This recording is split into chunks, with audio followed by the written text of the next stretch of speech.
Humina ang epekto ng northeast monsoon pero malaking bahagi naman ng bansa ang maapektuhan ng easterlies na nagdadala ng mga pag-ulan lalong-lalo na sa Visayas, Mindanao at Southern Luzon. Alamin natin ang ulat panahon mula sa ating iWeather Center. Sa weather bulletin mula sa Pag-asa, makikita sa ating iWeather Center na humina ang epekto ng northeast monsoon at nakakaapekto na lamang sa northern at central Luzon. Ang easterlies naman ang makakaapekto sa malaking bahagi ng Visayas, Mindanao at Southern Luzon. Asahan ang mas malaking tsansa ng pag-ulan sa bahagi ng Mindanao at Eastern Visayas. Sa nalalabing bahagi naman ng bansa, asahan ng isolated rain showers o thunderstorms lalo na sa hapon o sa gabi. Walang binabantayang LPA o bagyo ang Pag-asa sa loob at labas ng Philippine Area of Responsibility.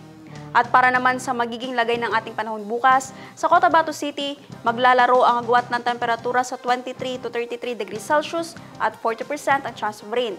Sa Maguindanao, papalo ang agwat ng temperatura sa 23 to 33 degrees Celsius at 50% ang chance ng pag-ulan. Sa Cotabato Province, maglalaro sa 23 to 34 degrees Celsius ang agwat ng temperatura at 40% ang chance ng ulan. 23 to 31 degrees Celsius naman ang magiging agwat ng temperatura sa Davao City bukas at 70% ang chance of rain.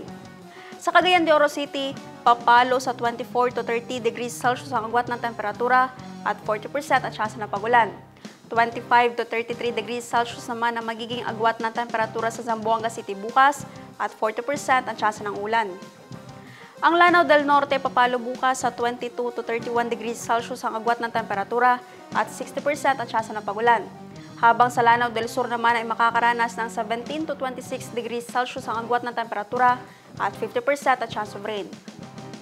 Ang araw ay sumikat kaninang 6:14 ng umaga at lumubog ng 6:04 ng gabi. At yan ang latest mula sa ating iWeather Center.